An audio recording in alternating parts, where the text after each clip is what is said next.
Hey, welcome back to Bulletproof Outdoors. Today I have to tie some hair jigs for my trip to the Niagara River. I figured I'd do a video and show you exactly how I do that. If you're new here and you're into fishing, hiking, and the outdoors, consider subscribing. And if you do, make sure you click that bell icon so you don't miss anything. I actually have a question about 3/4 of the way through the video for anybody that ties their own flies or jigs. You can leave your answers in the comments section below. So the best paint, in my opinion, is this powder paint by ProTech. This stuff is incredible. You just heat up your jig, you dip it in there, move it around really quickly, pull it out, and it dries in about a minute. I leave it for a few extra minutes, but it literally dries right away. This stuff's great. So all you do, I give it a shake before I open it. Then I grab my jig. So we usually use 1/2 ounce jigs. I have mustad hooks in here, which are great for those big fish that you get once in a while. And all you have to do is heat up the jig with a lighter. I hold it for quite a while for best result. If you just touch it to it really quickly and dip it and pull it out, sometimes you'll see the paint doesn't take quite as well. Maybe it'll be a bit bubbly.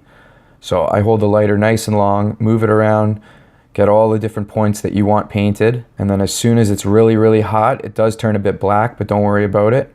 As soon as it's nice and hot, I dip it right away into that paint, move it around really quick, pull it out, and just tap off any excess, and right away it should be nice and glossy.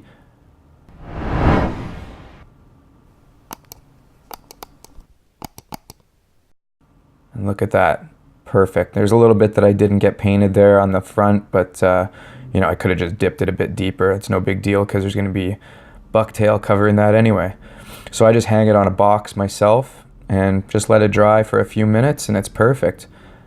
For best results, you actually can do what I just did and then put them on a tray and put them in the oven at about 200 degrees for I think about 20 minutes or so. You're supposed to do it, and then they come out really nice, and the paint will last a bit longer. It won't chip away as much.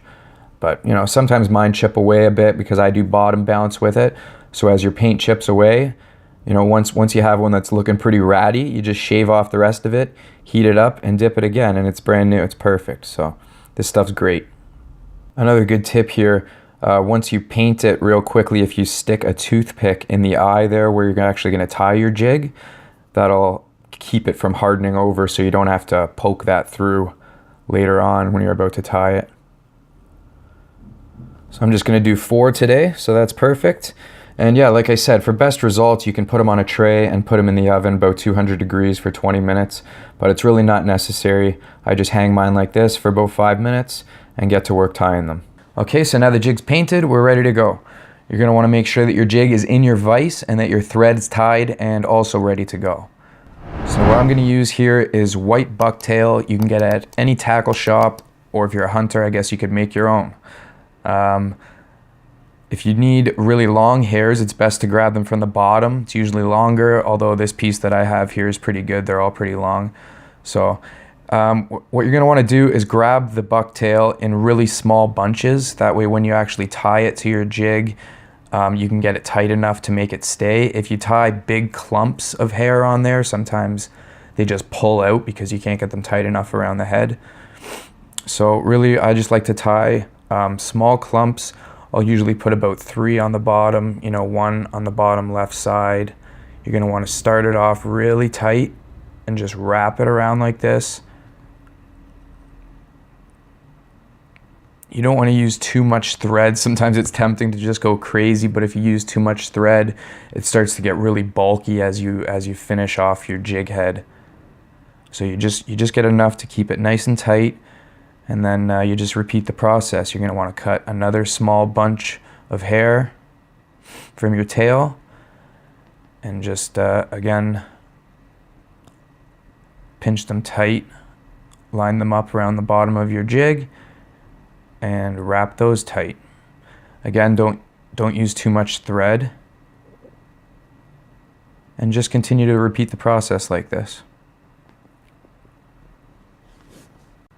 So like I said, I'll usually take about 3 bunches, small groupings of hairs for the bottom of the jig, get them nice and tight, and then I'll flip the jig over and I'll put a couple more small bunchings on the top, and then I'll add any flash or color or really any other accents that you want to add to your jig.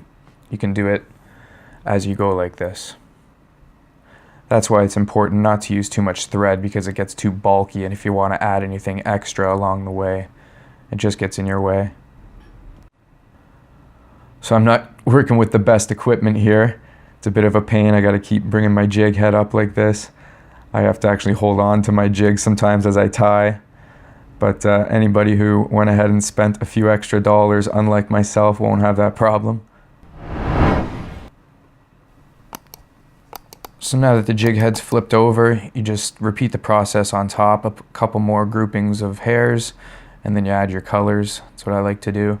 Just be careful because you do have your hook exposed now, so you don't want to stab yourself. Again, my jig seems to be falling here with this Mickey Mouse vise. When you come around with your thread, you're going to want to kind of be cautious of where you leave it.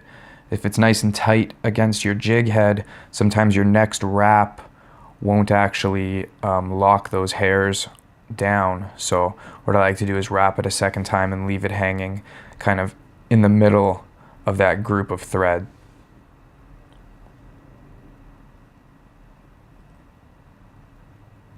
So now I'm going to add my flash. I like to just add a couple of nice thick bunches on the top, either side of the hook.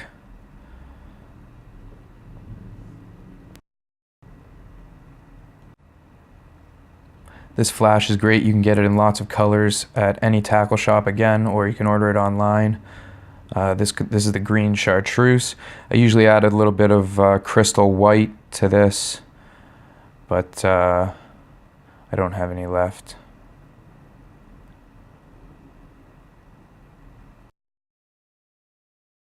I should mention this is the Steve design. We call it the slitter jig. It's a killer down at the Niagara. One of the true legends of the Niagara, Steve Piggott, showed me this design. Oh, there we go. Crappy jig head again. Or crappy vise, I should say. Those walleye just love this. You can tip it with a minnow, or you don't have to. If they're really biting hot, you don't need a minnow at all. So what I'm going to do here is finish this thread with a little bit of glue. So I'll put a little bit of adhesive on there and then put a couple more wraps on. And then I'll do my whip finish here. You really don't even need to use the tool. You could just use your fingers. I find with the big, thicker jig heads like this, I have to kind of do it twice. For some reason, I'll come around and it seems to back off a couple times for me when I do the big, if I do like 3 or 4 whips on it. So I'll just back it off until it's tight, and I'll come around and I'll do 2 or 3 single whip finishes again. If anybody knows why that is with the thicker jig head, it doesn't happen with just when you're tying just onto the hook. But with this thick jig head, it seems to happen to me. If anybody knows why or what I'm doing wrong, let me know in the comments. Appreciate that. But yeah, like I said, all I do is finish it a couple more times, and it's nice and tight for me.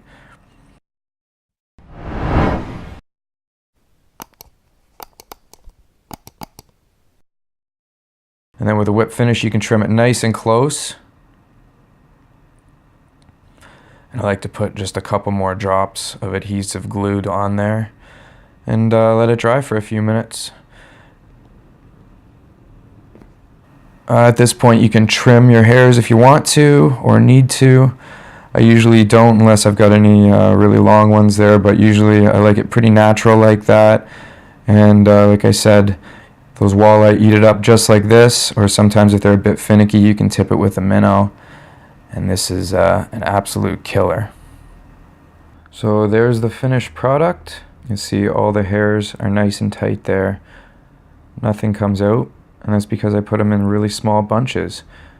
And it's nice and tight when you do that. You don't put it in big clumps and have the hairs come out on you. So there's a perfect jig, and I can't wait to use that one. So let me tell you how satisfying it is to catch a fish on a jig that you've tied yourself. I've caught all kinds of fish on these jigs that I've tied, and it's really great. Let me tell you, it's a lot more satisfying than when you use a lure that you buy from the store. So give it a try, buy yourself a cheap Vise, get out there and have some fun. Thanks a lot for watching.